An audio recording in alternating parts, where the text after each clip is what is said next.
Sri Krishna Parabrahmane Namaha. Sri Sadguru Paramatmane Namaha. Sarva Maharshibhyo Namaha.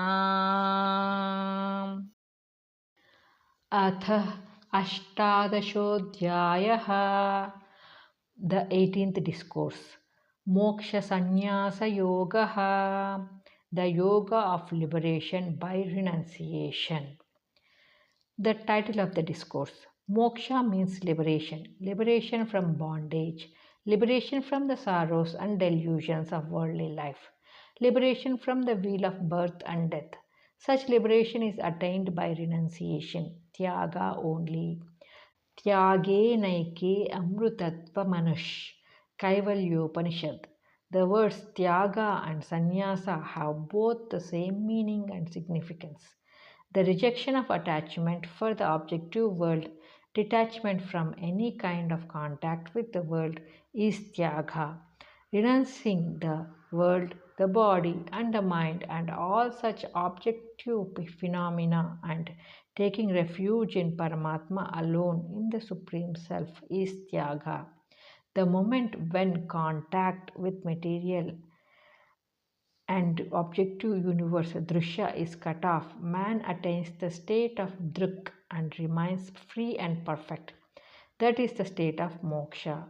When the kshetra is renounced, the kshetrajna alone exists.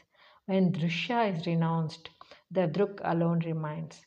In any case, the renunciation, tyaga of the phenomenal world with all attachments to it is the way to moksha.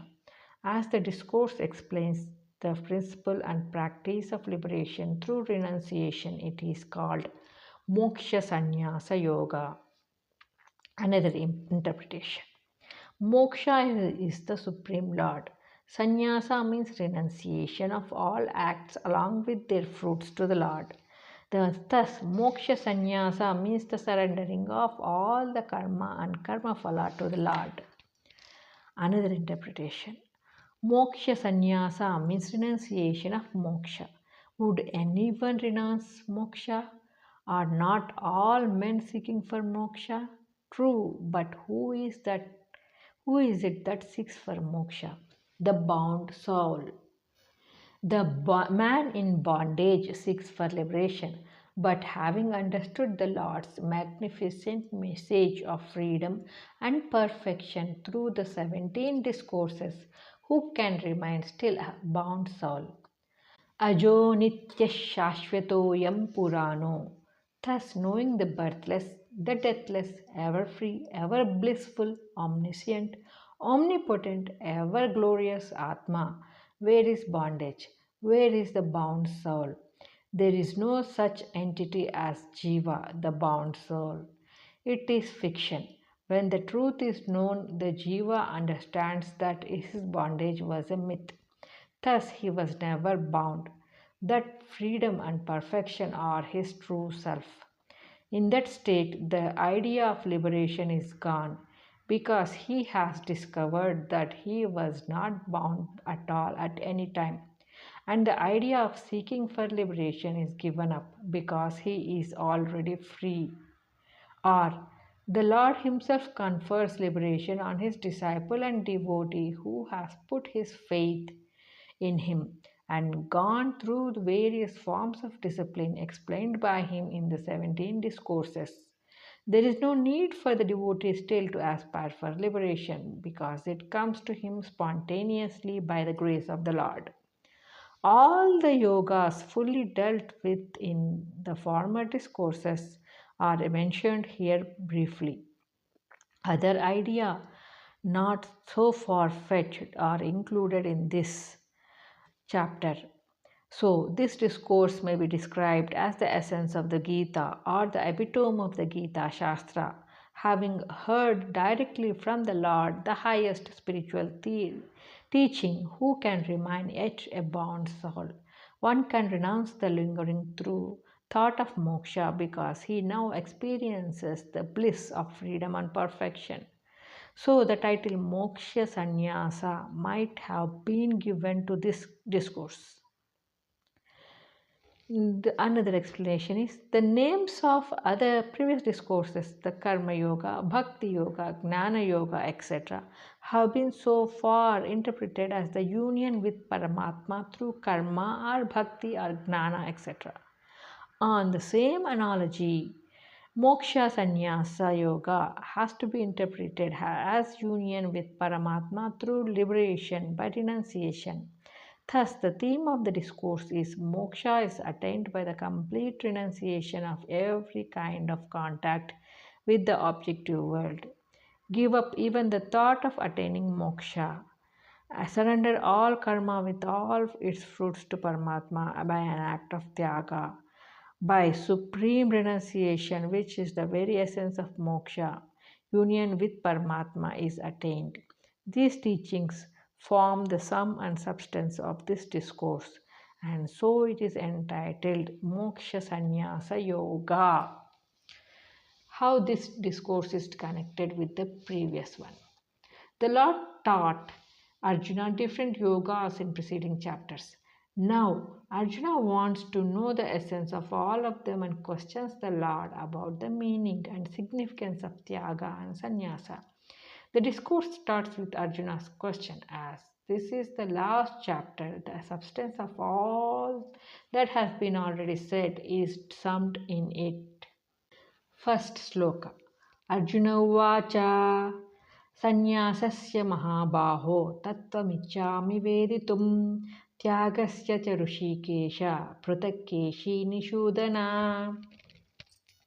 Substance. Arjuna said, O mighty armed, I desire to know what sannyasa is, what tyaga is in essence. Tell me them separately, O controller of the senses, the slayer of Kesi, Krishna. Commentary. In different contexts in the Gita, the Lord has used the word sannyasa and tyaga several times. In the third discourse, 30th sloka, fourth discourse, 20th sloka, fourth discourse, 41st sloka, ninth discourse, 28th sloka, 12th discourse, 6th sloka, 12th discourse, 11th, 12th, 16th sloka, and 14th discourse, 25th sloka. But the two terms have not been explained distinctly. Hence, Arjuna's question. In the Upanishads, the two concepts of Tyaga and Sannyasa are mentioned as means to liberation. Tyage naike amrutatva manushuho. Sannyasa yoga yatayas shuddha sattvaha.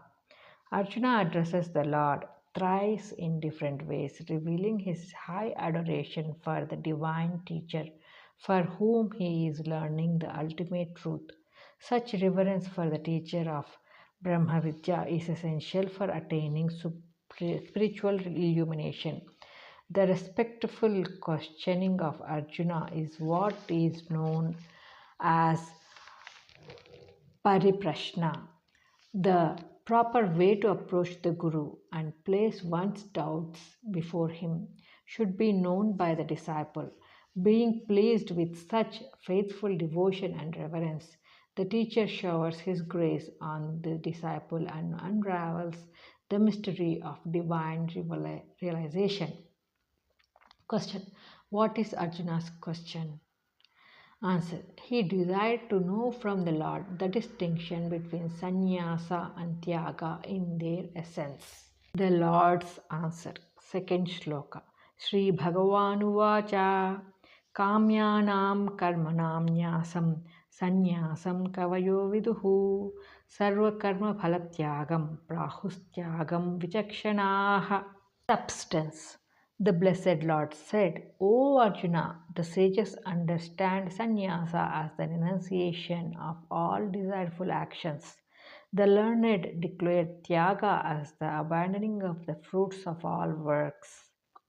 Commentary. That Gita defines sannyasa as the renunciation of desireful actions and not going into forests and mountain caves in search of some unknown thing. The man who renounces actions prompted by personal desire for enjoyment, is practically a sannyasi, though he lives with his wife and children as a householder. Similarly, the man who abandons the fruits of action is a tyagi, whatever may be his social position. Question: what is sannyasa? Answer: renunciation of all desireful actions is sannyasa. Question: what is tyaga? Answer: abandoning the fruits of all our works is tyaga.